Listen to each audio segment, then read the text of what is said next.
를 진행하겠습니다. 주제 발표는 4명의 연사가 각 25분씩 주제 발표를 진행해서 전체 100분 동안 이어집니다. 첫 번째 주제 발표 연사를 바로 모시겠습니다. 김우창 대통령실 국가 AI 정책 비서관께서는 무대로 올라주시기 바랍니다. 큰 박수로 환영해 주시기 바랍니다.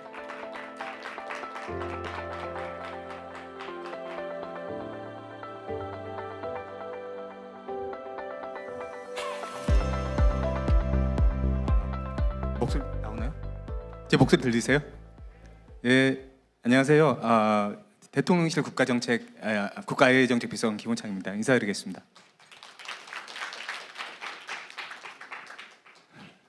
오늘 AI 기본 사회라고 하는 의제가 포럼의 핵심 주제인데요. 사실 굉장히 중요한 국가 정책입니다. 이 정책을 홍보할 수 있는 기회를 주신 많은 분들께 감사드립니다. 제목은 지금 이제 요 프로그램에 보면 AI 인구 경제 전환이라고 되어 있을 거예요. 사실 그걸로 제목을 좀 바꿔달라고 부탁을 드렸는데 이제 못 바꾸셨나 봅니다. 그래서 그 프로그램에 있는 그 제목이라고 보시면 될 것 같고요.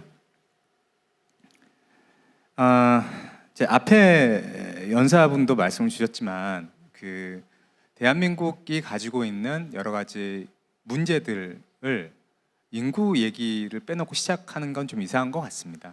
그러니까 지금 우리 출산율이 0.7이다. 이것도 굉장히 문제입니다만 이 그래프를 보시면 사실 리플레이스먼트 레이시라고 하는 2.01 이하로 내려간 거는 1982년입니다. 그러니까 지금 2025년 현재 애가 너무 안 태어나서 국가가 고령화가 너무 심할 거고 나라가 큰일 날 것 같다라고 우리가 얘기를 하지만 실제로 그건 이미 45년 전에 예견되었던 일인 거죠. 그래서 인구 구조를 보면 좀 되게 명확하게 나오죠. 그러니까 그게 이미 45년 전부터 시작되었기 때문에 지금 80년생이면 45, 82년생이면 43 이 정도 됐잖아요. 그러니까 대강 그 정도가 이제 대한민국 국민들의 평균 연령이 되고 이미 아래보다 위가 뚱뚱한 그런 좀 아주 건강하지는 않은 인구 구조가 우리나라의 상황입니다. 근데 이제 패스트 포워드를 해가지고 2060년으로 보면 이제 조금 좀 인류사에 과연 이런 그림이 있었나 싶은 그런 그림이 나오죠. 그러니까 60세 이상이 훨씬 많은 그런 그림이 나오게 됩니다. 자, 그러면 이제 워낙 심각한 문제이나 당장 내일 일어날 일은 아니라서 우리가 위기감을 느끼지는 않지만 이제 그 위기가 조금은 체감되는 것도 현실인 것 같습니다. 그러니까 올해 있었던 일인 것 같은데요. 70대 인구가 20대 인구를 올해 초월했거든요. 얼마 전에 이제 기사가 나왔는데요. 근데 이제 그게 첫 번째로 우리가 생각할 수 있는 거는 노동시장의 임팩트겠죠.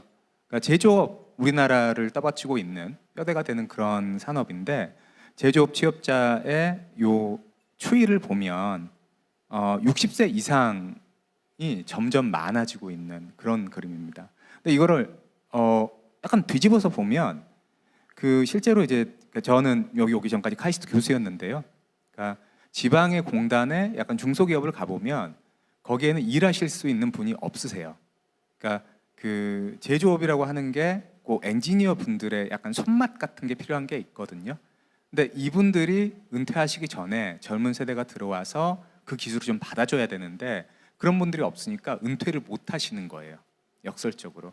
그럼 정말 이분들이 연로하셔가지고 노동을 못하는 정도가 되면 어떤 일이 발생할까요? 되게 큰 일이죠. 노동 문제가 당연히 발생하는데 요것만큼 좀 우리 골치 아픈 게 뭐냐면 이제 그래프를 찾다가 용산 안에가 작업하기가 굉장히 복잡한 시스템입니다.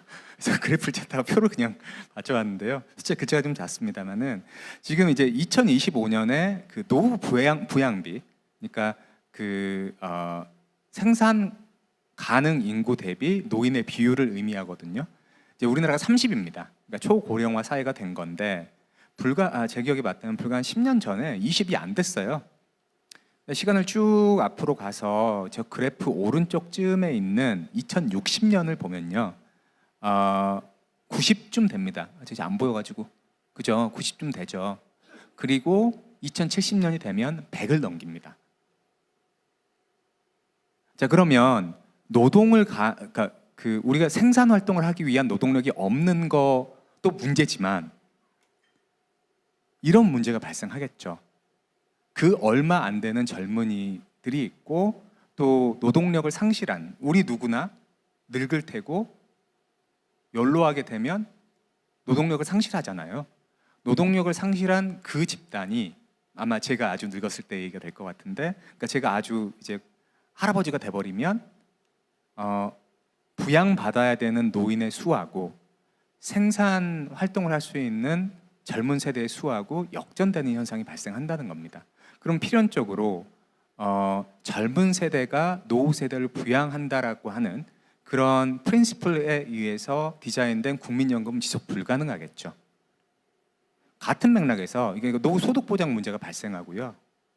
같은 맥락에서 건보 재정도 사실 좀 앞으로 쉽지 않겠죠.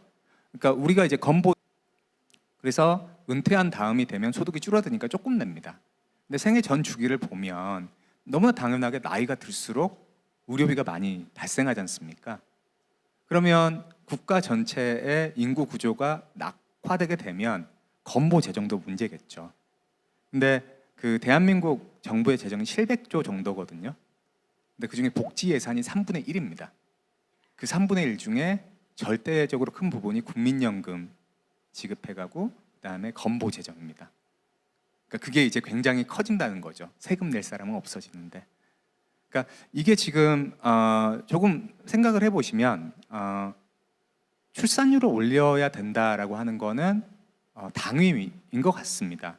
그러니까 어떤 사회든 젊은 남녀가 만나서 사랑을 하게 되고 그 결과로 가족을 만들고 싶은 건 본능에 가까운 건데 그 본능을 억누르는 세상은 이상한 사회잖아요. 그러니까 그건 당연히 고쳐가야 되는 거지만 출산율을 우리가 지금 많이 끌어올린다고 해서 이 문제를 해소할 수 있느냐, 안타깝지만 그 시점은 약간 지난 게 아닌가라고 하는 그런 생각이 듭니다. 사실 여기 들어오기 직전에 그거 가지고 논문을 한 편 쓰고 있었거든요. 이게 몇 년 동안 우리가 힘든가? 네, 그거는 학교 다시 돌아가면 쓰는 걸로 하고요. 자, 그래서 그 오늘 오전 세션에 그 국가대표 AI로 선발된 5개 기업에서 또 좋은 말씀 해주신 걸로 이해하고 있습니다. 그리고 이제 저 다음에 또 이제 피지컬 AI 관련한 그런 발표를 해주실 연사분이 오신 걸로 알고 있고요. 자, 그러면 이게 모든 문제 해법은 아니겠습니다만 어떻게 보면 AI라고 하는 어떤 불확실한 가능성이 있는 새로운 도구가 우리 손에 있다라는 것을 활용하는 걸 상정할 수밖에 없겠죠. 그럼 아까 맨 처음에 제가 제기한 그 노동력의 문제는 필연적으로 어떤 제조 분야의 AI 적용이라는 의제로 넘어갈 수밖에 없습니다. 그래서 제 다음 연사께서 피지컬 AI를 말씀 주시는 걸로 알고 있는데요. 이게 약간 국정 홍보를 여기서 하자면 며칠 전에 이제 조금 통상적이지는 않죠. 부처 셋, 과기정통부, 산업부, 중기부가 MOU를 맺었습니다. 그러니까 어차피 같이 일해야 되는 내가 정부에서 MOU를 한다라는 조금 이상한 개념일 수는 있겠습니다만 이게 또 한편으로는 이게 좀 정부의 어떤 강한 의지, 조금 절박함, 이게 사람마다 좀 표현은 다르지만 어떤 분들은 피지컬 AI라는 표현을 쓰시고 어떤 분은 제조 AI, 팩토리 AI 여러 표현을 씁니다만 본질적으로 제조 분야에서 인공지능을 적용하여 경쟁력을 확보하고 또한 조금 감소될 것으로 보이는 노동 문제를 어느 정도 해소할 수 있는 그러한 수단으로서 아주 큰 노력과 지원과 좀 각오가 되어 있음을 좀 말씀드리고 싶고요. 여기 오후 세션 시작할 때 임문영 AI 위원회 부위원장께서 축사를 주신 걸로 저 알고 있는데요. 사실은 그 부처끼리의 경쟁은 좀 당연한 것 같습니다. 와서 보니까. 근데 굉장히 중요한 의제이기 때문에 부처의 경쟁보다는 협력을 하여 그 역량이 대한민국이라는 국가에 남게 하겠다라는 그런 것이라고 보시면 되겠습니다. 그러니까 이게 완벽한 솔루션일 것이냐, 글쎄요. 그거는 좀 논의의 여지가 있죠. 하지만 이 방향으로 나가야 되는 거는 명백한 것 같습니다. 근데 이제 제가 15분이 남았으니까, 그리고 오늘 주제 자체가 AI 기본 사회니까요. 이제 AI 기본 사회 얘기를 해볼게요. 우리 국정과제를 보면 이제 지난달에 우리 정부의 123개 국정과제가 발표됐습니다. 이게 정부 홈페이지에 가면 다 찾아보실 수 있고요.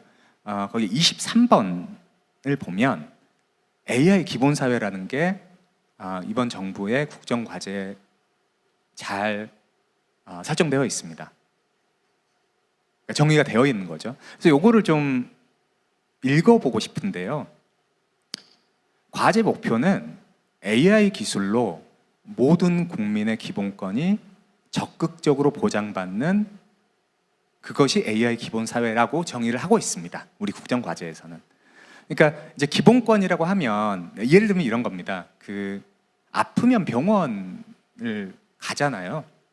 근데 헌법에 보장된 이제 진료 받을 권리가 헌법에 있는 건 아니지만, 제가 법학자분들께 여쭤봤더니 그 정도는 넓게 해석하면, 적극적으로 헌법을 해석하면 진료 받을 권리가 기본권에 가깝다, 헌법에 보장된 것과 가깝다라고 말씀을 하시더라고요. 그러면 선언적으로 기본권은 모든 국민이 누려야 되는 것입니다. 근데 정말 그러냐라고 하면 조금 미묘한 지점이 있는 것 같아요. 제가 이제 카이스트 교수였으니까 여기 용산 오기 전까지는 이제 대전 쪽에 사는 사람들이 되게 걱정하는 것 중에 하나가 뭐가 있냐면, 대전, 세종, 충남, 대세충이라고 하는데요. 그 동네 사람들은 소아외과 전문의가 한 분밖에 안 계신데요. 근데 이제 도는 소문이 뭐냐면, 이분이 서울로 이사 간다라는 소문이 돌았었어요. 지금 이사 가셨는지 아직 계신지 모릅니다. 그러면 애 가진 부모 입장에서는 되게 걱정되는 거예요. 내 애가 외과 전문의를 봐야 되면 이제 그럼 서울로 가야겠죠. 그러면 여기서 우리가 이런 질문을 던질 수가 있겠죠. 과연 진료받을 권리가 전 국민에게 동일하게 구현되고 있는가, 실현되고 있는가? 거기는 조금 논의의 여지가 있을 것 같아요. AI 기본 사회는 조금 학문적인 용어를 빼놓고 생각을 하면, 그런 권리가 조금이라도 더 적극적으로 국가에 의해서 실현되는 사회를 만들어 보겠다. 그러니까 기술의 활용 방식이 조금 그쪽으로 국가는 적극적으로 노력을 하겠다. 두 번째 동그라미를 읽어볼게요. 국제 협력을 통한 AI 기본 사회 공동 실현을 위해 글로벌 AI 이니셔티브 추천. 추천이 아니네, 추진. 추천 시스템 연구를 좀 하다 와가지고 헷갈렸습니다. 대한민국뿐 아니라 우리와 뜻을 같이 하는 다양한 국가들과 협력하겠다는 의미입니다. 그래서 여기 맨 아래 보면 실제 이 목표 자체가 이 23번 국정과제는 대한민국 국민들의 삶의 질 인덱스가 있거든요. 그거를 1등까지 가면 좋겠으나 그래도 20위에서 17위까지는 끌어올려 보겠다. 기술을 적극적으로 활용해서. 또 그 아래 보면 그러한 AI 기술의 혜택을 대한민국뿐 아니라 10억 명, 그러니까 아마도 아시아 패시픽에서 좀 이런 국가들과 뜻을 같이 한다면 10억 명은 가능할 거라고 봅니다. 그게 우리 국정 과제입니다. 그래서 이제 주요 내용을 보면 이게 조금 너무 이렇게 약간 애브스트랙트한 얘기일 수밖에 없으니까요. AI 기본 사회 구현은 AI 기술로 의료, 교육, 금융 등 사회 전반에서 모든 국민의 기본적 삶과 안전이 보장받는 AI 기본 사회를 실천하겠다라고 되어 있습니다. 그래서 이제 오늘 시간이 많지 않으니까 의료 얘기만 잠깐 해볼게요. 제가 의료인은 아닙니다만, 그리고 아까 임문영 부위원장께서 부여 인정을 하고 계시는 AI 국가 AI 전략위원회 9월 8일 날 출범되었는데요. 11월 말에 액션 플랜이라는 걸 발표를 할 겁니다. 그래서 되게 바쁘신데 이제 거기에서 대통령님께 보고드린 액션 플랜의 방향에 요 그림 오른쪽 끝에를 보시면 좀 글자가 작은데요. AI 기본 사회와 글로벌 AI 이니셔티브를 해내겠습니다라는 취지로 들어가 있습니다. 그러니까 국가에서 굉장히 강하게 드라이브를 걸고 있는 부분이라는 거죠. 근데 다시 이제 의료 얘기로 돌아가면 지필공이라는 표현을 쓰는데요. 지방 필수 공공의 약자입니다. 그러니까 아까 제가 대전에 살았던, 다시 대전으로 돌아갈 지방 사람으로서 좀 사실 컨선이 있습니다.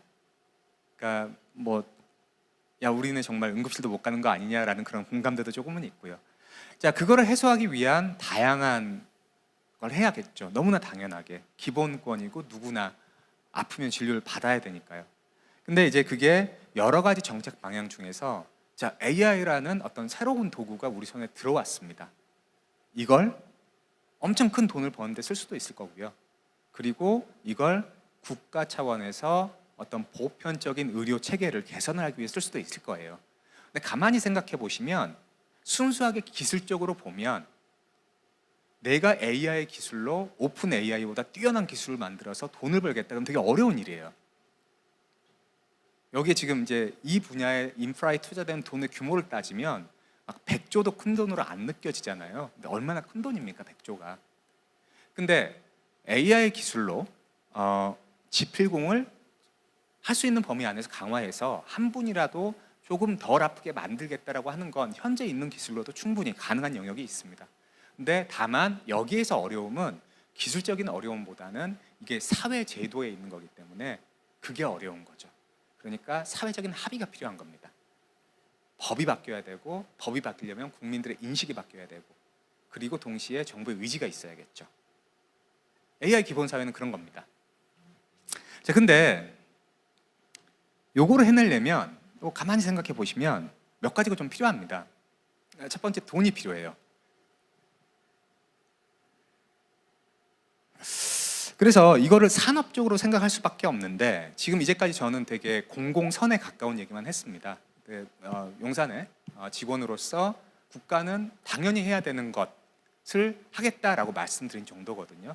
산업 얘기를 살짝 해보면 그 왜 우리 고등학교 때 제 세대까지는 사회라는 과목을 배웠는데 요즘 젊은 분들은 안 배울지도 모르겠습니다만 1차 산업, 2차 산업, 3차 산업 배우지 않습니까? 1차 산업은 농업 이런 거고 2차 산업은 제조업, 3차 산업은 서비스업. 자, 우리나라는 제조업 중심 국가고 역설적으로 그 제조업이 강하기 때문에 지금 조금은 어려운 국제 환경에서 버티고 있다는 생각이 드는데요. 그 우리나라 산업 구조가 2010년 정도까지는 제조업 중심 국가 진짜 맞았습니다. 근데 2020년 10년이 딱 지났는데 우리나라 GDP 중에 제조업이 차지하는 건 30%가 안 됩니다. 그리고 서비스업, 그 서비스업은 다름 아닌 의료, 교육, 금융, 법률, 돌봄 이런 거거든요. 이게 60%를 넘습니다. 근데 우리나라가 선진국 중에서 제조업 비중이 가장 높은 나라예요. 그리고 서비스업 비중이 가장 낮은 나라입니다. 방금 제가 말씀드린 AI 기본사회라고 하는 건 한편으로 보면 사회 정책이 되겠죠. 이제 저처럼 지방 사는 사람이 의료 접근성에 대해서 좀 컨선이 있는데 기술을 적극적으로 활용해서 그걸 좀 개선하겠다. 사회 정책입니다. 근데 이거는 만약에 우리가 죄송합니다. 만약에 우리가 이걸 산업적으로 본다면 굉장히 큰 산업에 대한 얘기를 하고 있는 겁니다. 의료 산업의 질을 올리겠다. 그리고 그 의료 산업은 이제 그 헬스케어 산업도 뭐 화장품 산업, 의료기기 산업 이렇게 나눠 있는데 압도적으로 큰 부분은 통상 의료 서비스 산업. 그러니까 우리가 의사 선생님을 만나는 그 행위에서 오는 그거거든요. 그러니까 그거를 조금은 더 어떻게 낫게 만들까? 그 얘기는 저기에 이미 우리나라의 중심적인 산업이 되어 있는 서비스 산업을 개선하겠다라는 걸로 이제 해석이 가능하겠죠. 자, 그래서 지금 이제 좀 많이 노력하고 있는 게 있습니다. 사실 조금 안타까운 사실은 인공지능을 하려면 본질적으로 이제 두 가지가 필요한 것 같아요. 하나는 수요를 창출해야 되고요. 그러니까 사실 지금 인공지능 분야에서 조금 많은 고민이 뭐냐면 이게 엄청나게 큰 임플리케이션이 있을 것 같긴 한데 당장 어마어마하게 돈이 되는 비즈니스는 안 보인다는 거거든요. 그러니까 오픈 AI 같은 것도 막 100조는 되게 작은 돈으로 보일 정도로 막 투자를 한다고 하는데 과연 오픈 AI 매출이 얼마냐? 그거 10분의 1도 안 될 것 같은데라는 기사가 막 나오고 있잖아요. 그러니까 그 수요를 창출해내야 되는 거고, 두 번째는 수요가 있는데 그 수요를 감당할 인프라가 있어야 된다는 거죠. 근데 그 인프라에는 그냥 컴퓨팅 센터 지원한다고 끝나는 게 아니고 얘가 전기를 먹는 괴물이어가지고 일단은 국가의 어떤 에너지 체계부터 손봐야 되는 그런 어려움이 있습니다. 그럼 당연히 그 앞단에 오는 건 자본이 됩니다. 그러니까 이 사진이 지난 9월 22일, 23일인데요. 차이원님 언제였죠? 저게 22일인가요? 3일인가요? 못 들으시나? 그쯤 됩니다. 저희 이재명 대통령 모시고 유엔에 갔을 때 저기에 지금 악수하는 분이 레리 핑크 저 블랙락 회장이십니다. 그래서 아마 기억하신 분도 계시겠지만 이 자리에서 MOU를 맺고 좀 긴밀한 협력 관계를 맺겠다. 근데 뭐 시간이 많지 않으니까 디테일한 말씀 드릴 건 아닙니다만 어떻게 보면 글로벌 자본시장의 정점이 1경 7천조 원을 굴리는 회사의 수장이시니까요.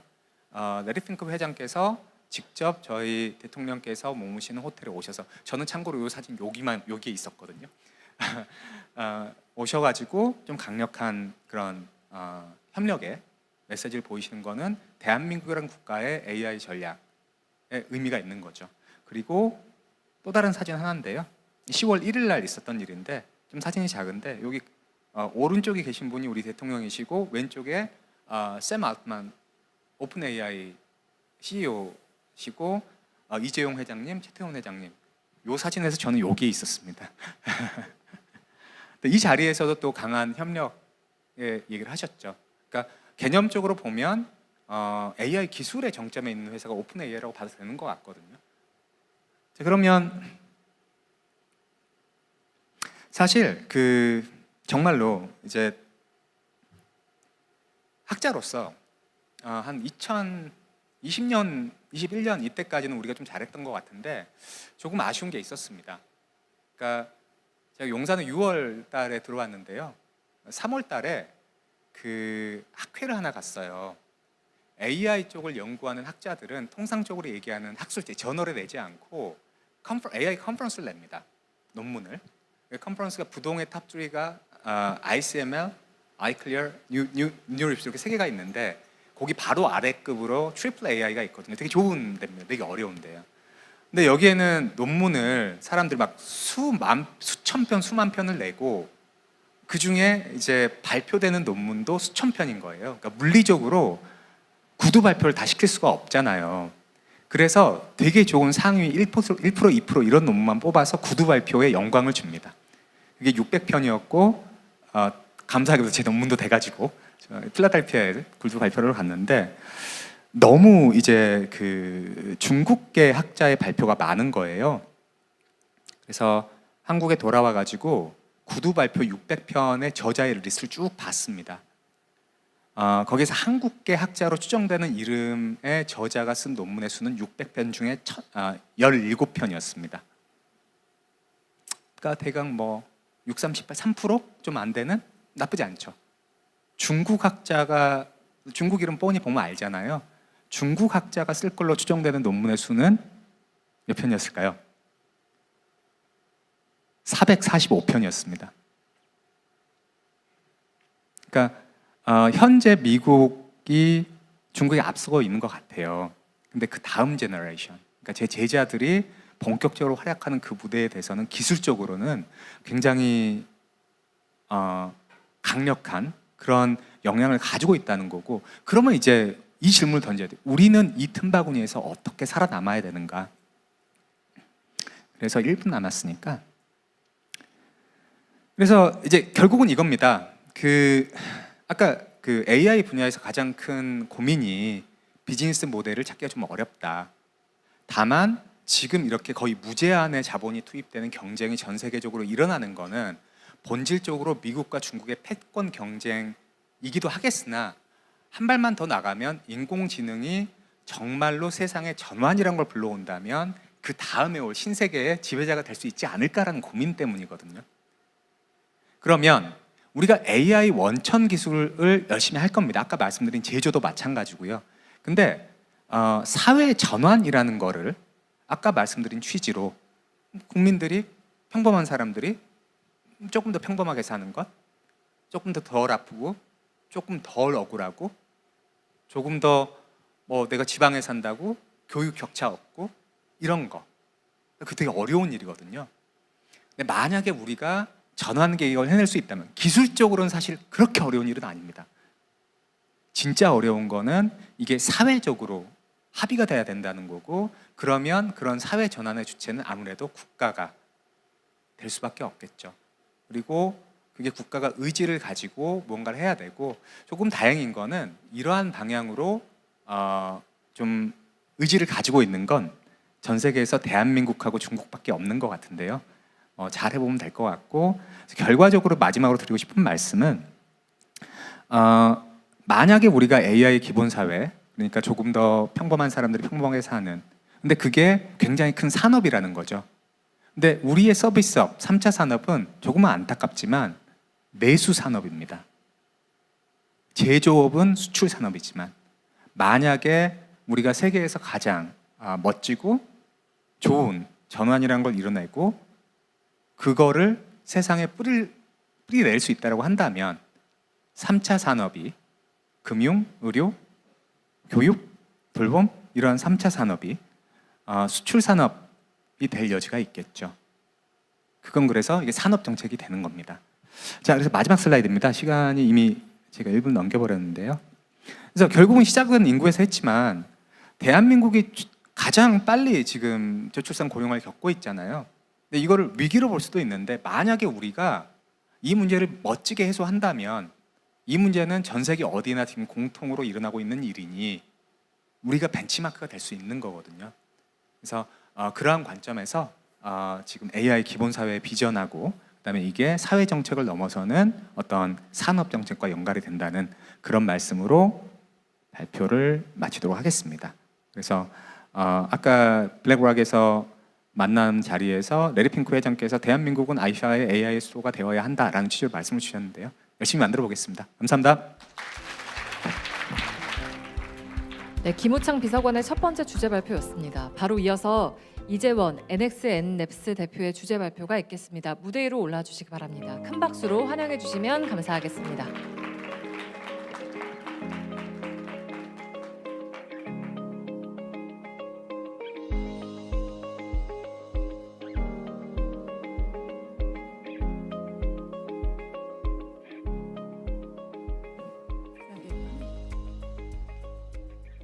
네, 안녕하세요. 저는 NXN랩스의 대표 이재원입니다. 발표 오늘 주제는요, AI 스타트업을 통해서 본 노동의 미래라는 주제입니다. 불과 몇 년 전까지만 해도 AI는 그저 좀 업무 효율을 조금 더 높여주는 기술에 불과했습니다.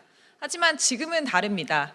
AI는 이제 노동의 정의를 다시 쓰는 기술, 일의 본질을 재구성하는 패러다임 시프트를 가져왔습니다. 두려움이 여기저기서 보입니다. 일자리가 줄지는 않을까, 혹은 내 역할이 사라지지 않을까. 그럼에도 불구하고 AI는 인구 절벽을 돌파할 가장 현실적이고 강력한 기회입니다.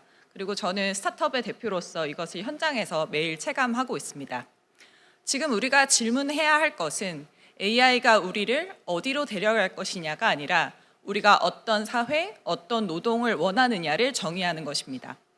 질문의 답을 찾기 위해서 저는 채용 플랫폼 잡코리아, 헤드헌팅 플랫폼 캔디드, 그리고 국내외 스타트업들 대표들을 인터뷰했습니다. AI 창업자로서 제 개인적인 의견보다는 현장의 이야기들을 바탕으로 해서 오늘 여러분들이 스스로 관점을 좀 만들어 보실 수 있는 생각의 재료들을 나누고자 합니다. 네, 들어가기 앞서서 제 소개 먼저 드리겠습니다. 저는 NXN랩스의 창업자이자 대표 이재원이고요. 스탠포드에서 컴퓨터공학 졸업한 다음에 맥킨지와 소프트뱅크 벤처스 거쳐서 24년에 NXN랩스를 창업했습니다. 이제는 투자자와 전략가의 관점을 넘어서서 AI 기술이 정말 산업을 어떻게 변화시킬 것인가에 대해서 고민하고 특히는 패션, 리테일, 뷰티 산업 쪽에 있어서 일과 노동을 새롭게 보고 있습니다. 네, 저희 회사에 대해서도 간략하게 말씀드릴게요. 저희는 패션과 뷰티 이커머스에서 모델 이미지, 영상, 가상 피팅을 자동으로 생성하는 생성형 AI 기술을 개발하고 있습니다. 24년 초에 창업을 해서 네이버, KB, 스마일게이트로부터 시드 투자를 유치했고요. 신세계 크림, 잘란도, 빈스 같은 국내외 대형 브랜드와 유통사를 고객으로 두고 있습니다. AI를 통해서 글로벌 고객사들과 언어 장벽 없이 소통하면서 패션 산업의 디지털 프로덕션 워크플로우 자체를 혁신하고 있습니다. 제가 전체 시장, 그리고 신입 시장, 경력 시장, 그리고 한국의 임플리케이션 이런 식으로 좀 대략 나눠서 설명을 드리려고 하는데요.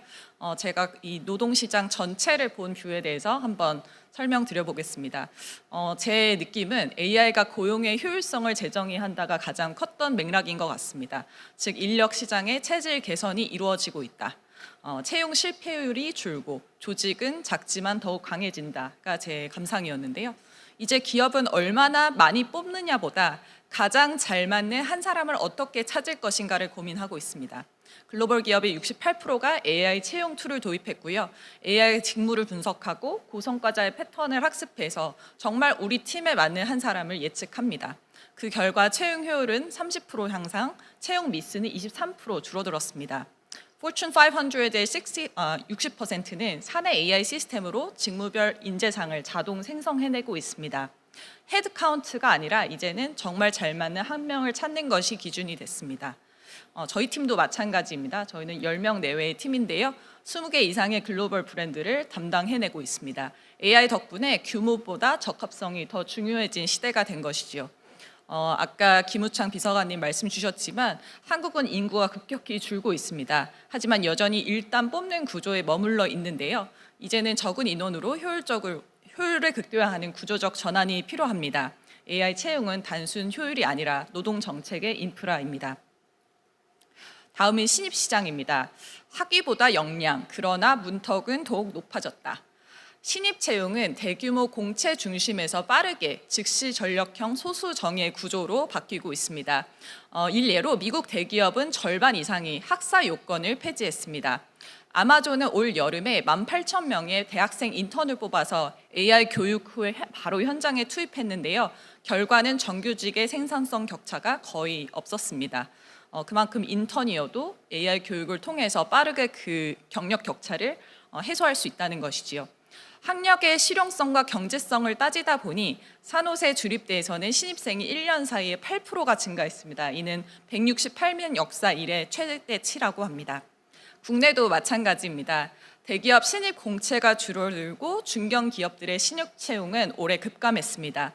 그러면서 요즘 대학생들은 대학에 가서 AI로 돈 버는 프로젝트, 기업 포트폴리오, 소셜미디어를 활용해서 역량 쌓기를 하고 있습니다. 교육은 타이틀이 아니라 역량 중심으로 전환되어야 합니다. 그리고 정부는 이 신입 경력직이 아닌 신입들을 위해서 AI 프로젝트 인턴십, 산학 연계 프로그램을 더 강화해서 공공 차원의 제도로 확장할 필요가 있습니다. 다음은 경력 시장입니다. 부익부 빈익빈이 강화되고 있습니다. AI 활용 능력이 격차를 결정하고 있고요. 그래서 AI를 다루는 사람과 대체되는 사람의 격차가 현장에서 목격되고 있는데요. 이는 단순한 생산성 차이가 아니라 생존 확률의 차이라는 생각이 듭니다. AI를 다루는 사람일수록 기회가 몰리고 있습니다. 상위 인재의 디렉트 소싱 비율은 50%가 증가했고요. 1인 스타트업이나 고상과자의 생산성이 40% 상승했습니다. 하지만 평균 근로자의 생산성은 좀 정체가 되고 있고요. 중소기업은 구인난이 심화되고 있습니다. 링크드인에 따르면 AI를 도입한 이후에 링크드인 플랫폼 내에 채용 제한 메시지 수락률이 44% 증가를 했다고 합니다. 그러면서 채용 매칭 속도도 30% 단축이 되었고요. AI로 인해서 상위 인재에게 더 많은 기회가 몰리고 나머지 인재들은 보여질 기회를 잃고 있는 것입니다. 그래서 저는 우리 사회가 중소나 중견기업 대상으로 재교육을 지원하고요. 인력 재배치 지원 체계를 갖추어야 한다라고 생각을 합니다. 다음은 글로벌화입니다. AI로 인해 언어 장벽이 무너지고 인재 흐름이 개편되고 있습니다. 생성형 AI나 원격 협업이 원활해짐에 따라서 국경의 마찰이 낮아졌고요. 인재는 이제 세계를 무대로 이동하고 있습니다. 그래서 저희 예를 들어드리면요, 저희 팀에 영어를 전혀 못하는 디자이너 분들이 계십니다. 그런데 이전 같으면 정말 영어를 할 수 있는 인력을 통해서 협업을 하실 텐데 이제는 GPT를 활용해서 이메일이나 콜 모두 담당을 하고 계십니다. 그래서 글로벌 고객사 파트너들과 실시간으로 협업을 하고 계십니다. 이것이 의미하는 것이 무엇일까? 저는 기회의 확장이라고 생각을 합니다. 한국의 카이스트나 서울대 대학원생들 요새 보시면 구글 딥마인드나 아마존 본사에서 인턴을 합니다. 그것은 정말 이전 몇 년 전만 해도 상상할 수 없었던 것인데요. 그만큼 모빌리티가 생겼다는 뜻입니다. 그리고 반대로 순수한 미국의 회사들이 한국 인재를 직고용하기 위해서 한국의 법인을 설립하고 있습니다. 그래서 지사 설립해서 한국 AI 인재들 직고용하겠다라는 거거든요. AI로 인해서 국경의 경계가 흐려진 만큼 인재는 이제 국내와 해외라는 구분을 두지 않고요. 기회를 향해서 움직이는 생태계 안에서 일하게 되었습니다. 저는 저희 사회가 인재 유출을 막는 것보다는 글로벌에서 웨어버리 하는 기업을 집중 지원해야 한다라고 생각합니다. 제2의, 제3의 샌드버드, 몰로코 같은 기업들이 등장할 수 있도록 글로벌 진출 지원 체계를 만들어야 합니다. 그래서 인재를 붙잡는 나라가 아니라 정말 밖에서 벌어올 수 있는 기업들을 육성하는 나라가 되어야 한다라고 생각합니다. AI는 이미 우리 사회 전반의 산업들을 연결하고 있습니다. 그래서 이제 남은 것은 그 연결 위에서 우리가 어떻게 새로운 기회를 설계할 것인가의 문제입니다. 참고로 저희 회사 NXNLabs도 해외 매출을 내는 기업이니 많은 관심과 지원 부탁드리겠습니다. 이어서 한국 사회의 함의에 대해서 말씀을 드려보겠습니다. 저는 AI 접근, 교육, 유연성이 새로운 공공재라고 믿고 있습니다. 아까 김우창 비서관님도 많이 말씀 주셨는데요. 접근이라고 하는 주제는 상당히 중요한 것 같습니다. 그래서 정말 인프라가 되는 것이고 특히 노동시장에 있어서는 정말 필수재와도 같습니다. 그래서 그것에 대한 프라이빗 섹터만의 고민이 아니라 정부 차원에서의 고민이 많이 필요한 것 같고 이미 해주고 계신 것 같아서 너무 저희도 든든합니다. AI를 다루는 능력은 일부 전문가의 특권이 아니라 기본 역량이나 권리가 되어야 한다고 생각합니다. 오늘 컨퍼런스도 그 주제에 맞닿아 있다라고 생각하고요. 미국에서는 오픈 AI API 기반으로 공공교육이 확산되고 있고요. 아카데미 같은 형태로도 교육 시스템이 최근에 제공되고 있습니다. 그리고 미국 16개 주에서는 공공직 학위 요건을 완화하는 그런 정책들도 나오고 있고요. 저는 한국에 있어서는 더 중요한 것은 교육의 내실화인 것 같습니다. 워낙 대학 입시가 중요한 화두이잖아요. 우리 교육 시장에서. 그렇지만 대학 타이틀보다 정말 AI 그리고 AI가 아닌 넌 AI 역량, 예를 들어서 비판적 사고라든지 문제 해결 능력, 친화 능력 이런 것들을 중심으로 교육이 내실화되어야 하고 또한 AI 자격증 같은 프로그램들을 확대해서 정말 모든 사람들이 준비될 수 있게 도와주는 것 그것이 너무 필요한 것 같습니다. 청년 산학 연계 확대 또한 말씀드리고 싶습니다. 중장년층에 많이 몰려 있는 이런 그 노동 정책들을 조금 더 청년 중심으로 할 수 있으면 좋을 것 같고요. 특히 전환형 인턴 프로그램이 좋을 것 같습니다. 그랬을 때 기업도 신입 채용에 대해서 조금 더 자신감을 가질 수 있고 프로그램이 정말 도입됨에 따라서 기업에서 신입들을 적극 채용할 수 있는 구조로 갈 수 있으면 좋을 것 같습니다. 노동시장도 글로벌 무한 경쟁에 대비할 수 있어야 합니다. AI를 중심으로 빠르게 조직이 재정렬, 재교육이 되어야 하기 때문에 조금은 노동시장이 유연해질 필요가 있고요. 저는 구직자 입장에서는 개인이 정말 맞는 회사를 선택할 기회가 주어지고 있다는 점에서 보다 유연하게 생각할 필요가 있다라고 생각을 합니다. 마지막으로 AI발 기회 국가 지원. 정말 AI만 두고 보는 것이 아니라 우리나라 전통 산업 내에 AI를 갖다 붙였을 때 효율성 향상될 수 있는 많은 비즈니스들이 있습니다. 그것을 이제 요새는 AI 롤업이라고 표현을 하는데요. 전통 산업의 AI 롤업 비즈니스를 지원하고 중소기업과 자영업자들을 대상으로 한 AI 효율화 지원이 시급한 상황입니다. 그래서 한마디로 이 덱을 요약하자면 AI 시대의 공정은 접근의 공정이다. 더 준비된 AI 기반의 개인과 조직이 새로운 격차를 만들어 갈 것입니다. 또 저는 한국의 강점과 기회가 무엇인가에 대해서 좀 고민을 해보았는데요. 비록 제가 AI 스타트업을 운영하고 있지만 한국은 여전히 손기술과 감각이 세계 최고라는 생각을 하게 되었습니다. 그리고 그것이 AI와 결부되었을 때 정말 우리의 글로벌 경쟁력을 만들 수 있다라고 생각을 하게 되었습니다. 여러분 뭐 해외에 나가 보면 잘 아시겠지만 뷰티, F&B, 미용, 인테리어, 의료 서비스 이런 것들 보시면 우리나라가 경쟁력이 월등하다는 것 다들 체감하실 텐데요. 이런 산업들은 공통적으로 기술보다 사람이 핵심입니다. 그리고 한국인의 집념, 서비스 정신 또한 세계에서 알아줍니다. 그래서 뭐 저희 회사 같은 경우에도 테크 스타트업이라고 하지만 저희를 골라준 대형 브랜드, 유통사 담당자들한테 수많은 실리콘밸리의 유명한 스타트업들이 있었는데 왜 우리랑 더 일하고 싶었냐라고 했을 때는 정말 너네는 끈질기게 매달리고 고객 지향으로 일을 한다 이런 말씀 주셨거든요. 그래서 주말 마다하지 않고 일하는 이런 한국인의 집념 이런 것들이 정말 AI 시대의 중요한 퀄리티라는 생각을 합니다. 저는 그래서 AI가 이런 한국인이 잘하는 이 분야들을 대체하는 기술이 아니라 오히려 저희가 태빈하지 못했었던 새로운 시장과 연결해주는 기술이라는 생각이 들었습니다. 그래서 정부는 이러한 산업들을 글로벌 수출형 기업으로 산업으로 육성해야 한다라고 생각을 합니다. 그래서 정말 이 전통적인 분야에 AI를 통해서 뭐 홍보나 운영, 유통의 효율을 확 높여주고 정말 한국의 휴먼 터치 기술이 해외 시장에서 먹힐 수 있도록 통할 수 있도록 지원해 주시면 좋을 것 같습니다. 또 생각해 볼 만한 질문들을 몇 개 가져왔습니다. AI 시대의 일과 인간이라는 주제이고요. 하나씩 한번 제가 짚어보겠습니다. AI가 만든 극효율의 시대, 정말 점진적인 효율 향상이 아닌 극효율의 시대인데요. 그러면 인간은 효율 밖의 가치를 어떻게 증명할 수 있을까? 두 번째, 효율이 높아짐에 따라 체험과 경험, 시행착오가 멸종하게 되는데 이것은 우리 개인과 사회에 어떤 영향을 미칠 것인가? 세 번째, AI를 다루는 사람 그리고 대체되는 사람 이런 양상에서 우리는 무엇을 교육시킬 것인가? 일의 의미는 어떻게 재설계되어야 하나?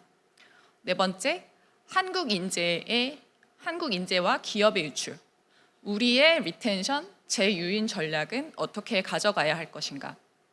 그리고 마지막, 글로벌 무한 경쟁 속에서 한국 기업들과 개인이 내세울 수 있는 코리아 프리미엄은 무엇인가? 이런 질문들을 좀 여러분들에게 던져드리고 싶었습니다.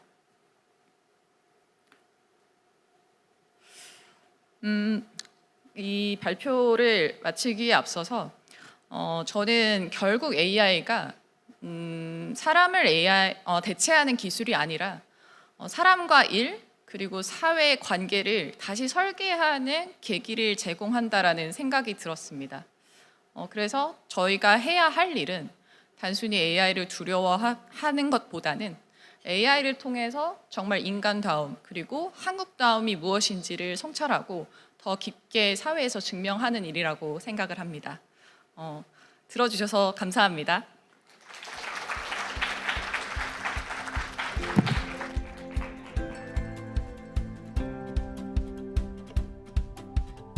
네, 이재원 대표의 주제 발표까지 들어봤습니다. 자, 이번에는 로봇을 통해 본 피지컬 AI의 미래 순서입니다. 딥 로보틱스의 영상으로 주축어 최고 경영자님의 축사 먼저 만나보겠습니다.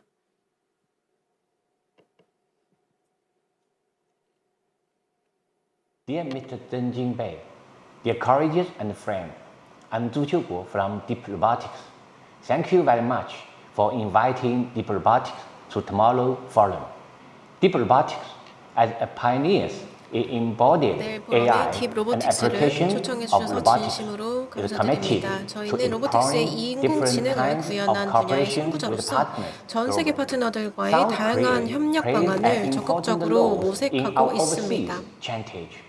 We're always happy to 또한 communicate 한국의 with 연구자, colleagues 관계자 from 여러분과 South Korea. 지속적으로 소통하고 Today, 협력할 수 my 있게 colleagues 되어서 will 매우 기쁘게 demonstrate 합니다. our 오늘 robots 저희 and share 대표단께서 the 로봇 latest 시연을 통해서 development 회사와 of 업계의 our 최신 companies 발전 and 동향을 industry. 여러분께 소개해 I 드린다고 apologize 들었습니다. that I cannot 제가 come 직접 myself this 참석하지는 year. 못하게 되어서 I 매우 hope I will 아쉽지만요. have 다음 chance 기회에는 to 여러분과 communicate 직접 with you 교류할 수 next 있기를 time. 기대하고 있겠습니다. 마지막으로 내일 포럼을 성공적으로 개최하신 JTBC에 진심으로 축하의 말씀을 드리고요. 이번 포럼이 중국과 한국 간의 인공지능 분야의 미래 협력을 위한 훌륭한 계기가 되기를 진심으로 바라겠습니다.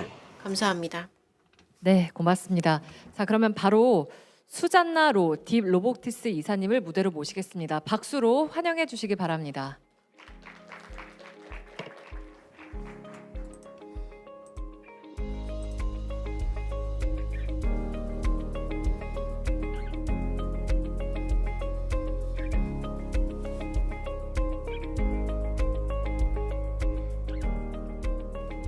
안녕하세요. 네, 大家下午好。 네 안녕하십니까? 我是来自 저는 항저우의 딥 로보스티에서 근무하고 있는 수잔나 로입니다. 오늘 이렇게 초대를 받아서 이 자리에서 내용을 공유하게 굉장히 기쁘게 생각합니다. 그리고 초대해 주신 주최 측에 다시 한번 감사의 말씀을 드립니다. 그리고 저희 CEO님과 현재 CEO님은 좀 일이 있어서 현장에 오시지 못했습니다. 그리고 이제 영상을 통해서 저희에게 축사를 해주셨는데요. 오늘의 이러한 그 포럼에 굉장히 많은 그 축하의 말씀을 보내주셨습니다. 오늘은요, 제가 딥 로보틱스를 대표해서 내용을 공유하겠습니다. 먼저 좀 설명을 드리도록 하겠습니다. 저는요, 딥 로보틱스 해외 영업의 책임자이고요. 오늘 저희는요, 여러분들께 공유드리고 싶은 내용은요, 피지컬 AI 로봇의 기술 발전과 산업의 응용입니다. 네, 피지컬 AI는요, 인공지능과 로보틱스를 교차하는 하나의 최전선의 분야입니다. 현재 지능체가 신체와 환경의 동적 상호 작용을 통해서 자율적으로 학습하고 진화하는 것을 강조합니다. 이러한 핵심은요, 지각, 행동, 인지의 그런 깊은 심층적 융합에 있습니다. 인류가 로봇을 탐구하기 시작한 이유는요, 하나의 그 큰 희망에서 시작이 되었습니다. 위험하거나 또 반복적인 일을 대신 수행하게 하려는 바람에서 비롯되었죠. 이 로봇에게 기대하고 있는 임무는요, 인간이 만든 환경에 적응하고 또 인간이 만든 도구를 사용하며 자연스럽게 인간과 또 상호작용을 하고 사회 속에서 인간을 돕도록 하는 것이었습니다. 이 로봇 연구는요, 개념 단계와 탐색 단계를 거쳐서 발전해 왔는데요. 예를 들어서 혼다의 아시모는 인간처럼 두 발로 걷고 사람과 상호작용할 수 있는 세계 최초의 휴머노이드 로봇으로 큰 이정표가 되었습니다. 이러한 그 로봇은요, 저희 그 로봇에 있어서 굉장히 큰 이의가 있습니다. 그러나 오랫동안 그 제어 프로그램의 수동 설정이라든지 그리고 굉장히 높은 비용 그리고 뭐 하나의 일밖에 하지 못한다는 그 제한적인 기능과 이러한 낮은 환경에 대한 적응력 등의 문제로서 상용화가 굉장히 어려운 문제가 있었습니다. 그래서 이러한 제약적인 문제에 부딪혀서 제대로 상용화가 되지 못하는 문제가 있었는데요. 최근에는요, 이 몇 년간 AI 기술의 혁신을 이뤄냈습니다. 특히 그 대형 언어 모델이라든지 그리고 심층 광학학습의 발전을 로봇 산업이 크게 발전을 하였습니다. 예를 들어서 4종 로봇이 있는데요. 4종 로봇은요, 많은 기술적 장벽을 넘어서 상용화에 성공을 했고요. 그리고 저희 팀 로보틱스는요, 올해만 해도 현재 600개 이상의 산업 프로젝트를 수행을 했고요. 그 출하량도 이미 2만 대를 돌파할 전망으로 보입니다. 현재 미국, 싱가포르, 그리고 중국, 일본, 한국 등지에서도 많은 프로젝트를 함께 추진 중에 있습니다. 우리 회사의 목표는요, 이 로봇을 실험실 밖으로 꺼내서 실제 현장에서의 문제를 해결하게끔 하는 것입니다. 일부적으로는 우리가 성과를 거두었지만 사실 우리가 로봇을 진정한 이 지능체로 만드는 것은 여전히 큰 도전입니다.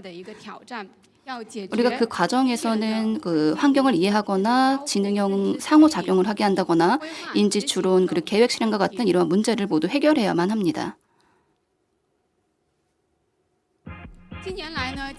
최근 피지컬 AI 기반으로 현재 그 사종 로봇이 굉장히 큰 발전을 이루었습니다. 굉장히 장족의 발전을 이루었습니다. 이런 로봇은요, 그 운동의 그 기능이 굉장히 강화되었죠. 지금 보시는 것은요, 저희의 그 로봇 견인데요, 어떻게 해도 넘어지지 않고 굉장히 그 균형을 잘 유지할 수가 있습니다. 또 외부 충격에도 균형을 이룰 수 있고요. 심지어 두 다리로 서거나 또 동물보다 더 빠르게 움직일 수도 있습니다.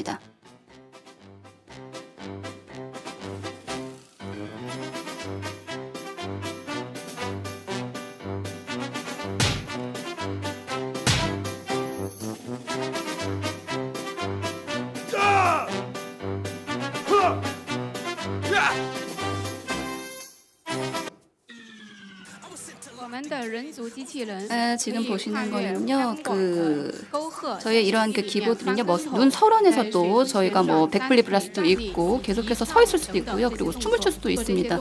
굉장히 많은 동작을 수행을 할 수 있습니다. 이것은요, 저희가 그 많은 그 알고리즘을 연구한 결과라고 할 수 있습니다.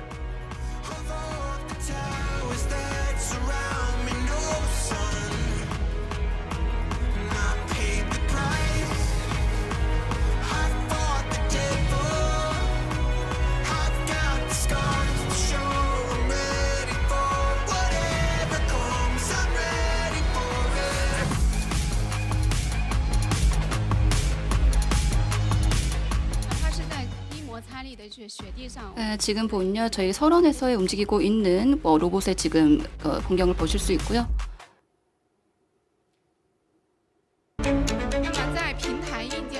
그리고 저희가 또한 하드웨어에서도 굉장히 큰 업적을 이뤄냈습니다. 현재 그 샴마오 프로는요, 12도 자유도에서 16 자유도로 진화한 휠 레그 결합형 로봇입니다. 이 로봇은요, 저에게서 큰 혁신입니다. 굉장히 큰 문제를 해결했습니다. 그 손해의 훈련이라든지 이런 것들을 저희가 굉장히 많이 연구를 했고요. 그리고 최종적으로 저희가 AI의 알고리즘 연산 능력을 결합해서 저희들의 그 고속 동정 능력과 그리고 고속 순항 능력을 저희가 구현해냈습니다.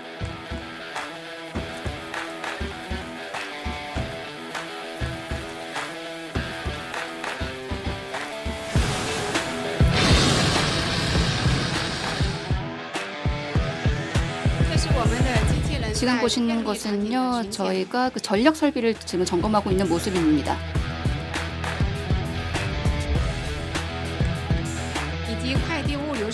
그리고 뭐 물류에서도 굉장히 폭넓게 이용이 되고 있고요.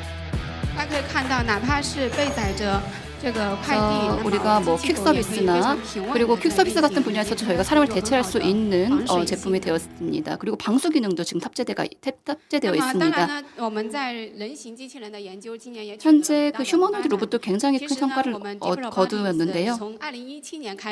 저희가 17년부터 휴머노이드 로봇을 연구해 왔습니다. 올해는요, 저희가 이 휴머노이드 로봇의 하드웨어와 알고리즘 모두에서 굉장히 혁신적인 진전을 이루었습니다. 최근에 공개한 그 새로운 세대의 그 휴머노이드 로봇은요, 전 세계 최초의 산업에 적용이 가능한 휴머노이드 로봇입니다. IP66 방진 방수 등급을 얻었고요. 그리고 마이너스 20도에서 55도의 온도에서도 저희가 수행이 가능합니다. 그래서 방수 그리고 방진이 되고요. 그리고 이러한 휴머노이드 로봇은요, 뭐 굉장히 뭐 고온이나 저온, 냉동 창고 이러한 다양한 환경에서 유연하게 활용될 수가 있는 굉장히 혁신적인 제품이라고 할 수 있겠습니다. 이러한 그 로봇이 AI 기분 제어 기술의 발전으로 굉장히 큰 성과를 얻었습니다. 그래서 많은 시나리오에서 활용이 되고 있는데요. 지금 보시는 것은요, 중국의 커커실이라는 무인구역입니다. 여기서 저희 로봇이 산소통을 짊어지고 2족 보행을 수행하고 4족 보행을 수행하고 있는데요. 혹한이라든지 모래바람 그리고 폭우 이러한 악천후에서도 안정적으로 작동이 가능합니다. 그리고 여기서 저희가 또 스마트 하드웨어를 탑재하기 때문에 굉장히 많은 시나리오에서 활용이 가능하게 되었습니다. 그러니까 환경의 보호라든지 그리고 야생동물의 뭐 탐색이라든지 이런 분야에서도 굉장히 큰 기여를 하고 있습니다. 또한 저희가 그 FSD 완전 자율주행도 저희가 적용을 했는데요. 지금 보시는 것처럼 그냥 손으로 클릭 한 번만 하면 바로 로봇이 사전에 지도 구축이 없이 매핑이 없이 스스로 장애물을 회피하고 목적지까지도 이동합니다. 그러니까 저희가 사전에 지도를 매핑할 필요가 전혀 없다는 거죠. 저희가 그냥 손동작 하나만으로 지도를 구축해서 자율적으로 수행이 가능하게 됩니다.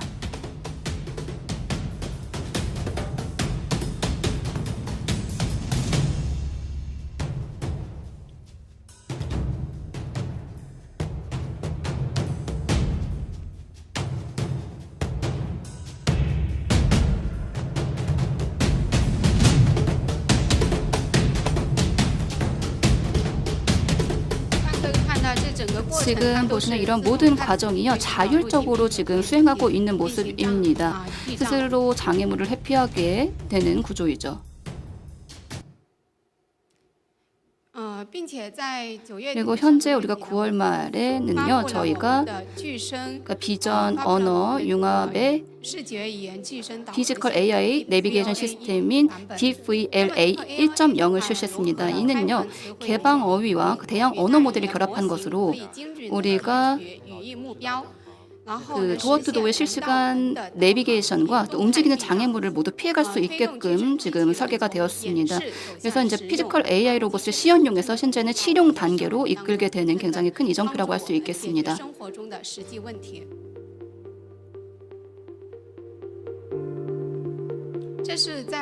지금 보시는 것은요, 항주의 절강대학교에 있는 실제 환경, 그 실용 환경을 보고 계십니다.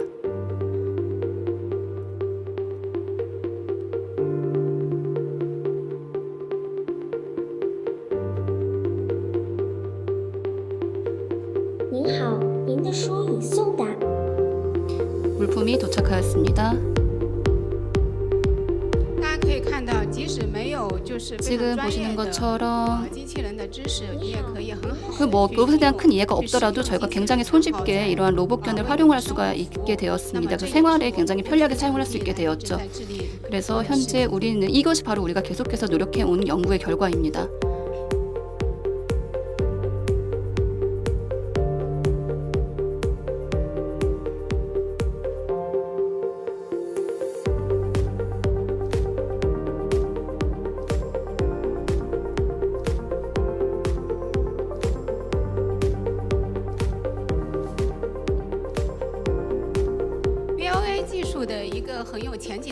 그리고 저희가 이 로봇 기술을 이용해서 저희가 뭐 택배라든지 그리고 물품 이동이라든지 이런 부분에서 굉장히 많이 활용되고 있는데요.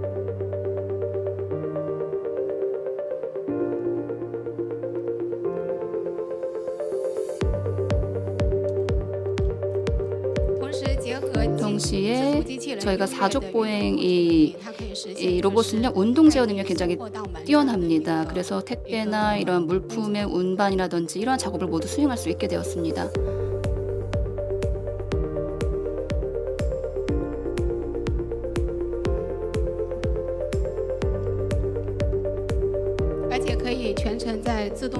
그리고 이것들은 모두 자율주행으로 지금 진행이 되고 있는 모습입니다.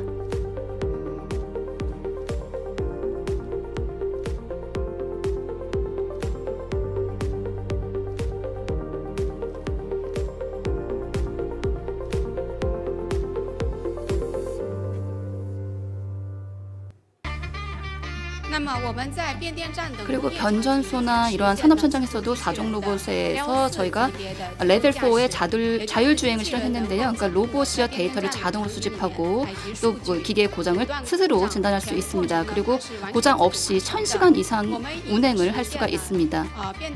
그래서 이제 변전소에서 저희가 이러한 로봇을 이용해서 계속해서 순찰 업무를 진행을 하고 있습니다.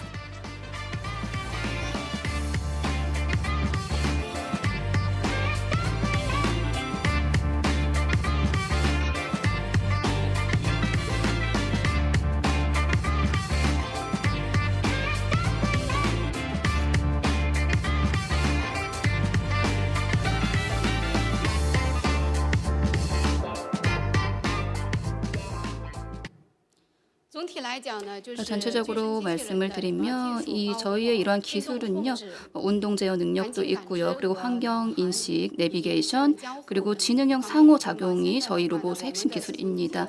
현재 저희의 로봇은요, 이 세 가지 부분에서 굉장히 눈부신 성과를 이루었습니다. 그래서 현재 그 실제적인 산업 분야에서도 굉장히 널리 사용되고 있죠.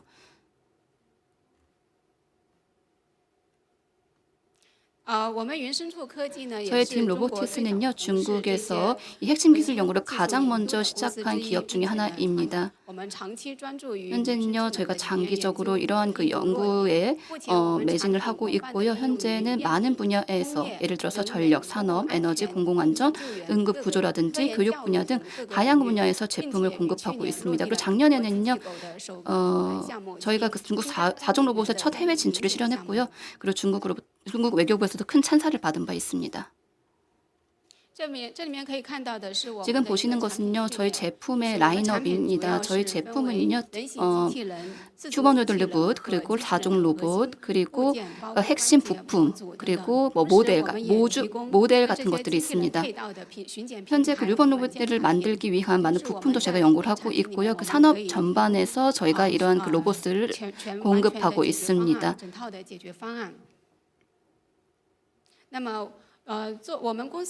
현재 저희의 회사의 많은 그 핵심 연구 부분은요, 바로 운동 제어 알고리즘이라든지, 그리고 내비게이션이라든지, 그리고 그 독자적인 그 자율주행 기술 같은 것들 지금 매진하고 있고요.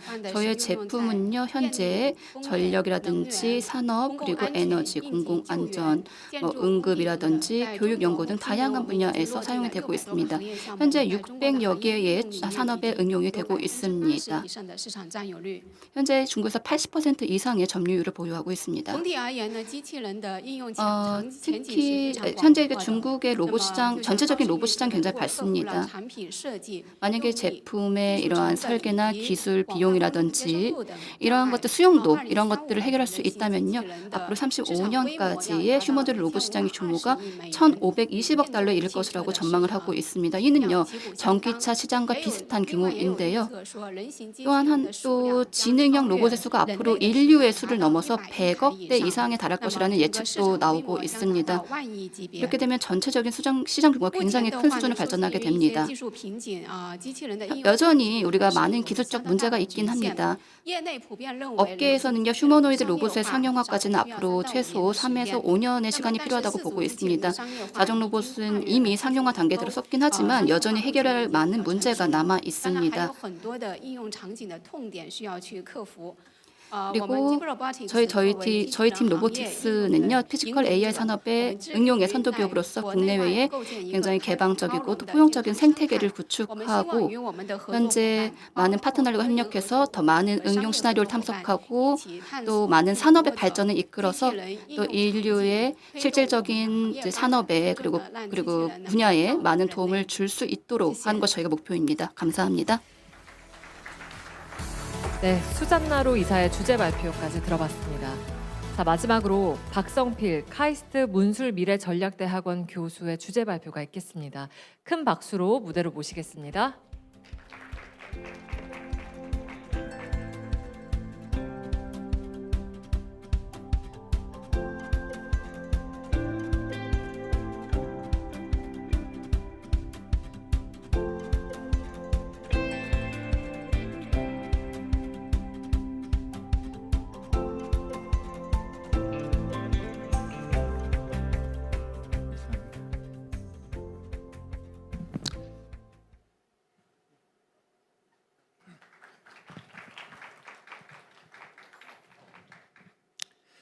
네, 저는 카이스트 문술 미래전략대학원 미래 전략을 연구하는 기관입니다. 이제 지금 제가 대학원장을 맡고 있는데, 제가 미래를 뭐 잘 알거나 뭐 예측을 잘하거나 감이 좋거나 뭐 이제 전혀 그렇지 않은데, 저는 원래 이제 법학자고 또 특별히 지식재산, 특허, 저작권 이런 영역을 연구하고 있는 사람인데, 저희 소속된 학과가 이제 미래 전략을 연구를 하다 보니까 제가 지금 대학 원장을 맡고 있습니다. 근데 오늘은 굉장히 그 AI 기본 사회와 관련해서 이제 좀 미래지향적인 그런 말씀을 드려야 되는 자리이기 때문에 굉장히 자신감이 있어야 되는데 오히려 자신이 좀 많이 없습니다. 그러니까 미래에 대한 이야기들을 하는 것은 항상 조심스럽고 또 그 미래라고 하는 것이 우리가 어느 한 사람의 어떤 예측에 의해서 그대로 미래가 전개되는 것이 아닌 것을 너무나 잘 알고 계시기 때문에 이제 아까 그 앞에서 계속 발표를 들으면서 제가 생각했던 것은 모두가 어떤 발표자분들의 생각은 기본적으로는 비슷하다. 그러니까 AI가 가지고 오는 어떤 그 미래의 무한한 가능성과 또 우리 사회의 어떤 변화에 대한 긍정적인 면들을 굉장히 중요하게 생각하면서도 그것을 어떻게 우리가 만들어가야 될지는 한두 사람의 노력으로 되는 것이 아니라 국가 차원의 노력, 그리고 그 국가 차원의 노력이 더 나아가서 이제 국제적인 협력으로 이어질 때 이것이 가능하다는 생각이고, 기본적으로는 이제 이 문제에 대해서 깊은 관심을 가지고 있는 모든 분들이 이 생각을 계속해서 공유하고 치열하게 이제 어떻게 만들어 가야 될지를 집단 지성을 발휘해서 계속 노력해야 되는 그런 과정으로 이해를 하고 있습니다. 제가 발표할 주제, 사실 이게 이제 100% 저의 생각으로 만든 그 제목은 아닌데, AI 기본 사회의 이제 그 거버넌스 모델 탐색, 이게 이제 제가 잡은 제목이고요. 대한민국과 세계를 위한 새로운 사회 계약, 매우 거창한, 제가 좀 사실 감당할 수 없는 그런 제목을 잡았습니다. 이제 오늘 그 전체적인 주제와 좀 연동을 시켜야 되고, 그 JTBC에서 이제 미래, 내일이라는 그 바로 내일을 말하는 것은 아니라고 생각합니다. 끊임없는 그 내일을 생각을 하고, 특히 AI와 관련해서 그 미래에 대한 이야기를 제가 말씀을 드리고자 합니다. 예, 저는 이제 대외적인 이런 발표를 할 때 그 AI를 모델을 사용해서 이 중요한 부분에 그 이제 슬라이드를 작성한 적이 아직까지 없었는데, 이번에 이제 시도를 했습니다. 이제 학교에서 뭐 수업할 때는 다양한 방식으로 이제 저도 강의도 하고 또 학생들도 AI 모델에 신속하게 적응해서 활용을 하도록 이제 적극 독려를 하고 있습니다.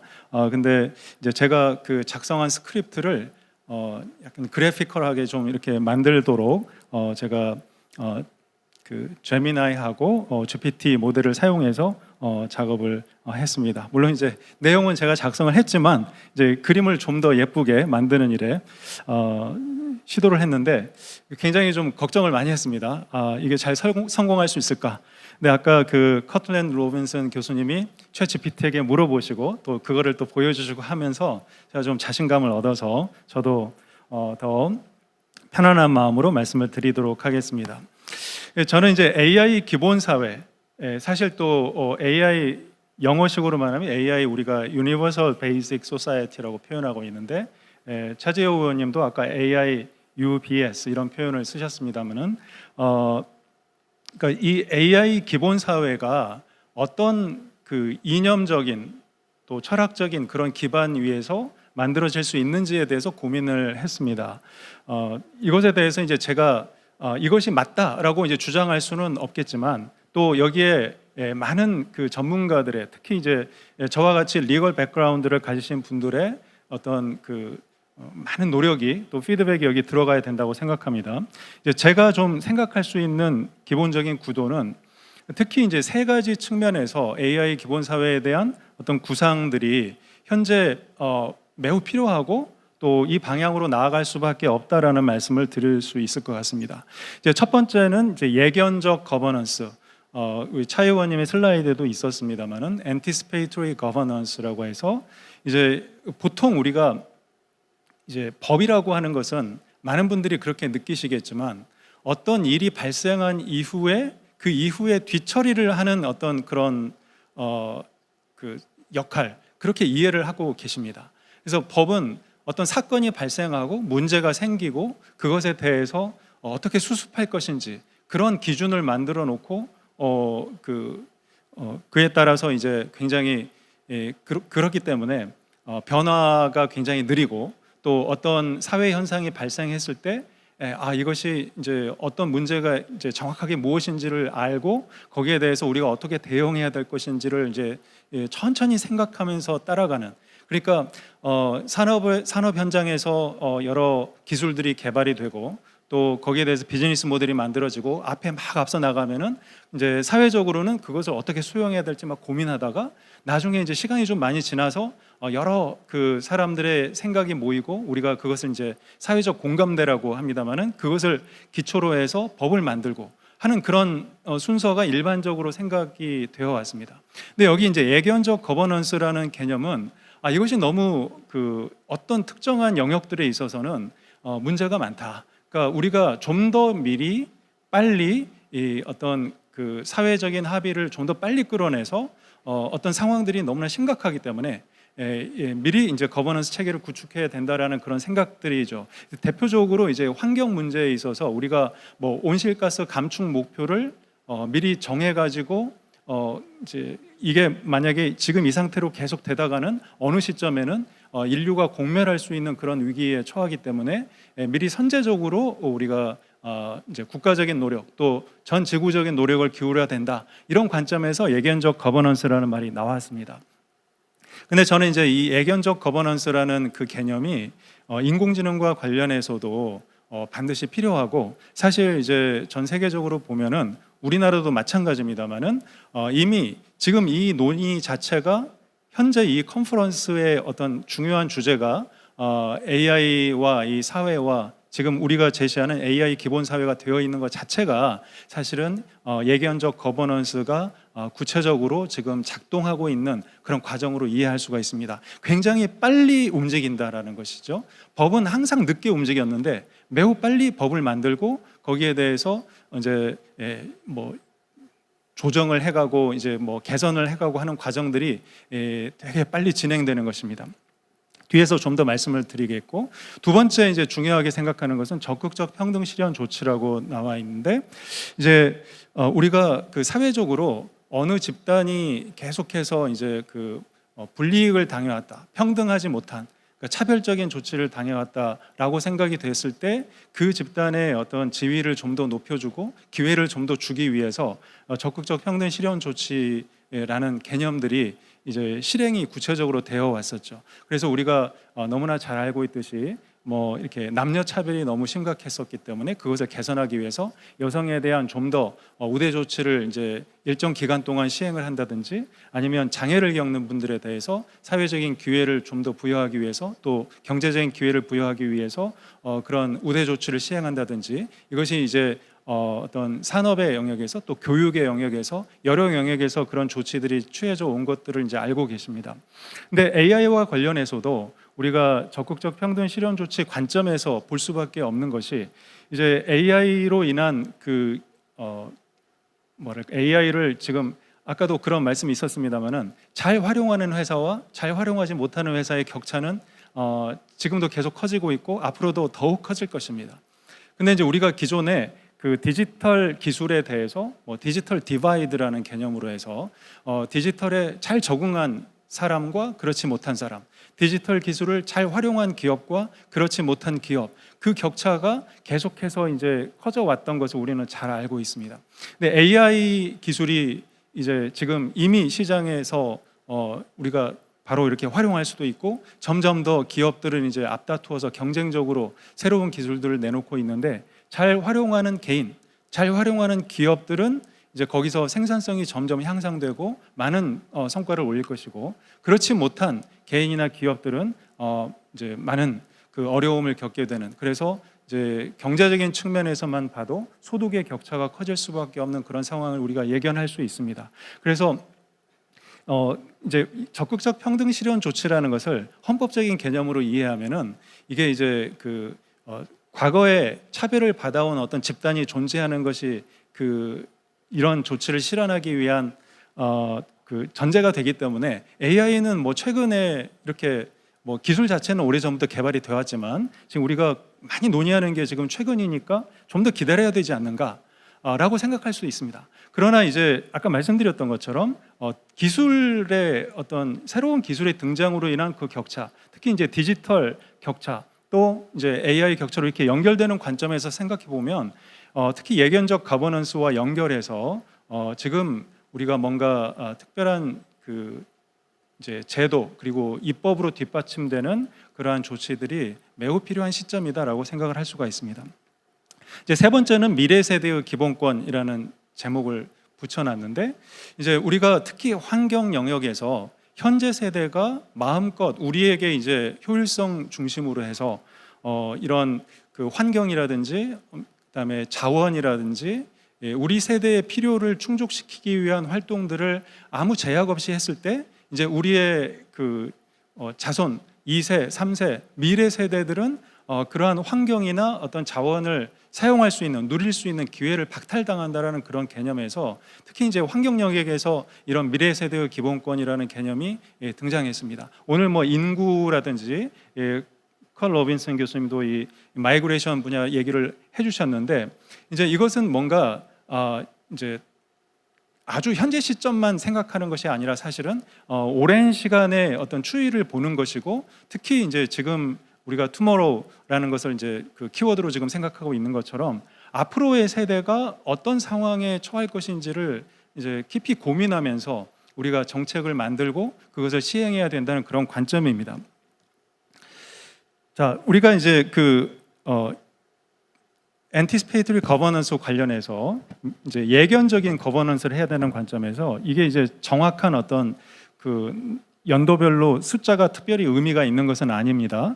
근데 지금 이제 그 AI 기술이나 비즈니스 모델은 계속해서 위에 빨간색으로 이렇게 계속 발전을 합니다. 근데 입법은 굉장히 느린 속도로 여기에 따라가기 때문에 그 갭이 점점 벌어지게 되면은 거기에서 많은 그 발생하는 많은 문제들을 우리가 뒤늦게 해소하기에는 너무나 어렵다. 그것이 점점 이제 심해진다라는 그런 관점이고요.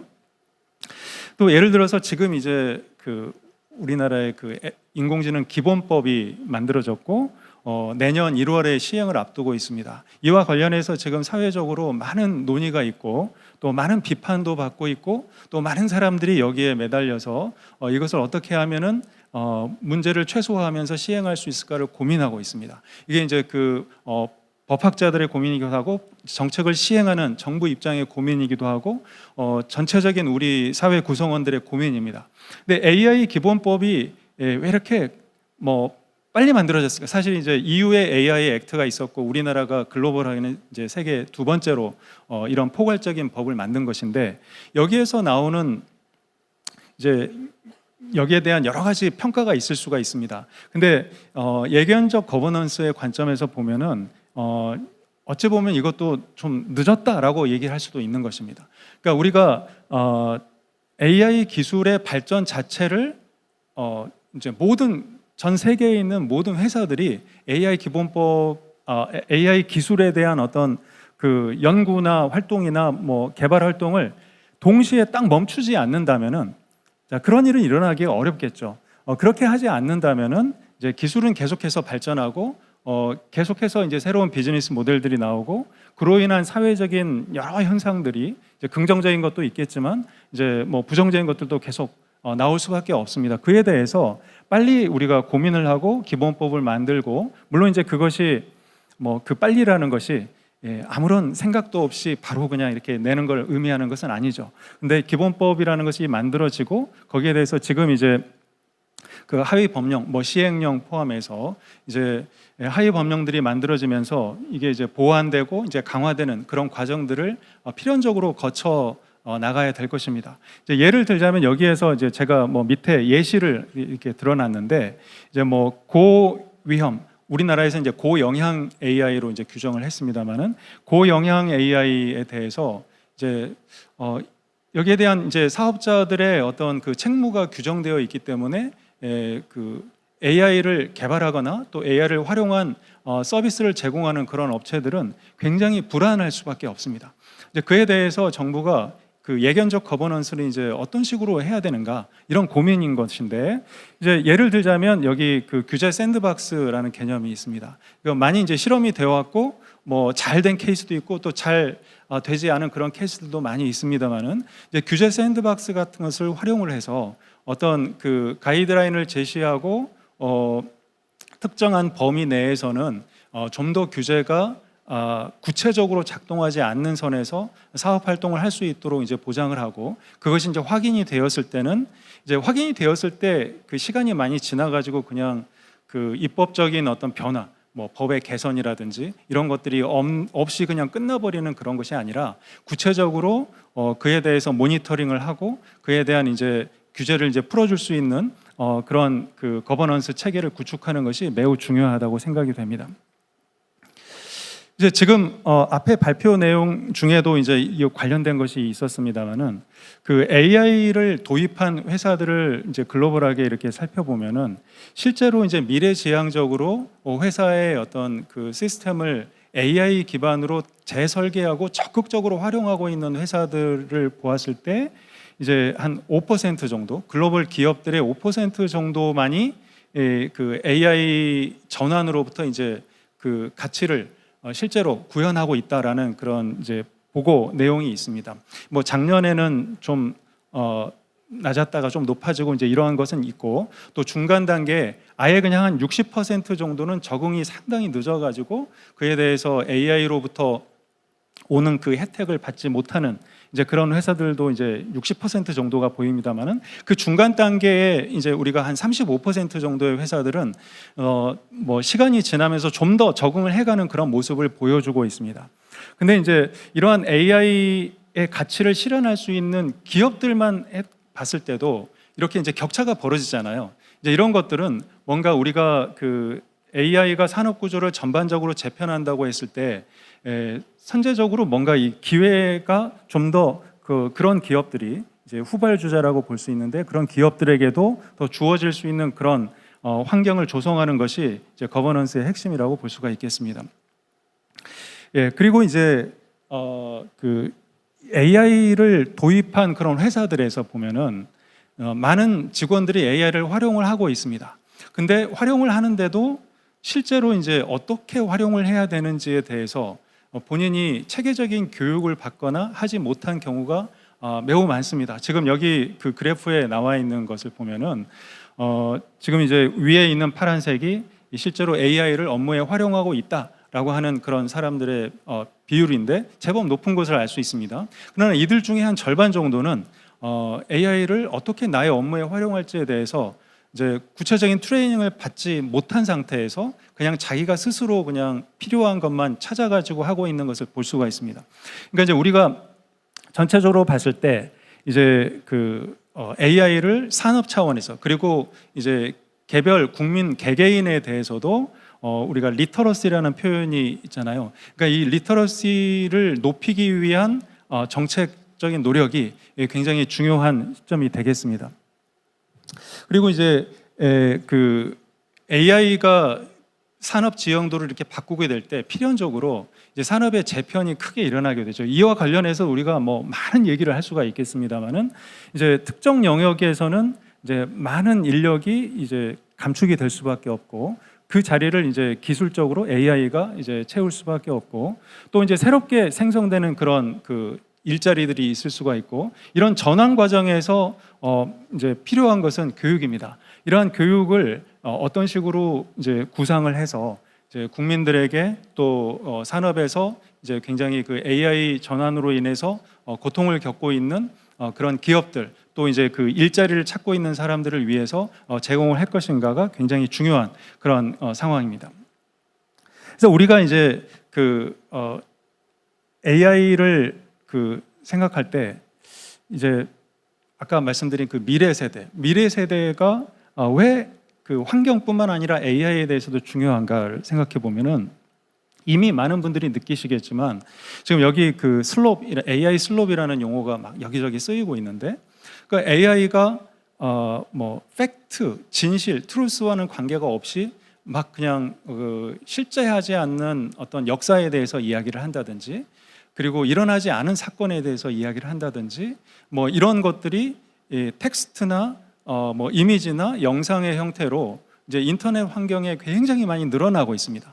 근데 이것들이 처음에는 우리가 뭐 이건 AI로 만든 거구나라고 이해를 할 수가 있지만 시간이 지나면 지날수록 점점 더 그러한 그 AI가 생성한 그런 이제 콘텐츠들이 증가할 때 이제 미래 세대에서는 이에 대해서 이제 판단하기가 어려운 상황에 직면할 수가 있습니다. 그게 뭐 어느 시점이다라는 것을 저희가 예측할 수는 없으나 이미 많은 분들이 이런 현상에 대해서 그 인식을 하고 있고요. 그래서 정보가 이제 허위 정보가 뭐 지금 현재의 우리 그 정치에 어떤 잘못된 영향을 미치는 것이라든지 우리가 굉장히 심각하게 생각을 해야 되겠지만 이제 뭐 몇십 년이 지난 다음에 우리의 미래 세대, 우리 아이들 또 우리의 이제 후손들을 쭉 생각해 볼 때 과연 이들이 제대로 된 역사에 대한 이해를 할 수 있을지, 이제 AI가 뭐 아주 그 상관이 없는 그 현재의 인물을 과거에 데려다 온다든가 과거에 있었던 인물을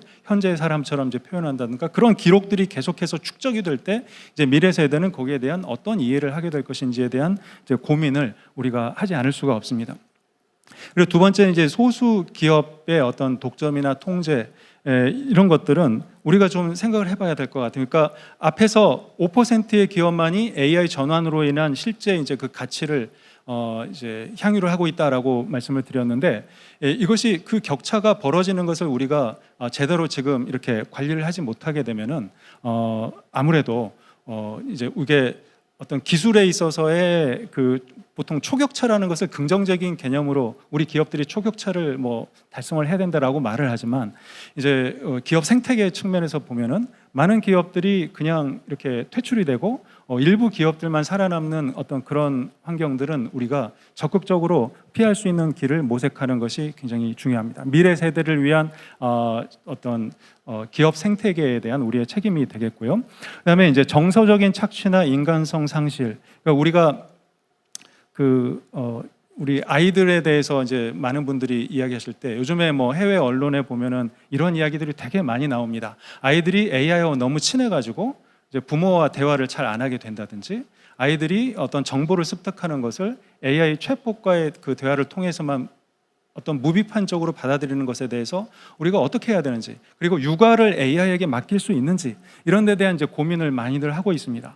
근데 이제 이것이 우리가 시간이 지날수록 그 AI가 우리 미래 세대에 대해서 우리 이제 역사적으로 인류가 경험해온 이제 부모님으로부터 배우고 뭐 할아버지로부터 할머니로부터 뭔가 그 기존의 삶에 대해서 이제 배우고 자신의 삶을 새로 형성해가는 그런 과정이 왜곡이 되고 이제는 AI를 통해서 단순한 교육이 아니라 어떤 자신의 어떤 인간으로서의 정체성이라든지 사회 구성원으로서의 정체성에 대해서마저도 AI를 통해서 이제 배우고 성장해가는 그런 아이들의 세대를 생각할 수가 있거든요. 이제 이것들을 우리가 어떻게 이해를 해야 되는 것인지 물론 긍정적인 측면도 있겠습니다만은 이제 부정적인 측면에 대해서도 충분히 인식하고 가야 됩니다. 지금 진실된 정보 공유자에 대한 권리라든지 여기 지금 나와 있는 디지털 주권에 대한 권리, 인간 중심성에 대한 권리 이것들이 전부 앞에 나왔던 어떤 문제에 대한 우리의 지금 고민이 되겠고요. 그래서 제가 오늘 이제 말씀드리고자 했던 것은 AI 기본 사회라고 하는 굉장히 우리가 고상한 그런 이상과 정책 목표인데 그 목표를 왜 우리가 지금 이 시점에서 AI 기본 사회를 논의해야 되는가에 대해서는 이제 제가 법을 연구하는 사람으로서 이게 이제 행정 분야의 법을 하지는 않습니다만은 제가 생성형 인공지능이 만들어내는 여러 콘텐츠들에 대해서 고민을 하고 연구를 하다가 이것이 이제 우리 사회 그리고 인류 전체에 미치는 영향들이 이제 긍정적인 측면과 부정적인 측면을 생각해 볼 때 뭔가 입법적으로 이제 정부의 강력한 정책으로 이제 준비돼야 될 것들이 이제 보여서 이제 근거가 무엇일까를 고민하는 중에 세 가지를 이제 말씀을 드리게 됐고요.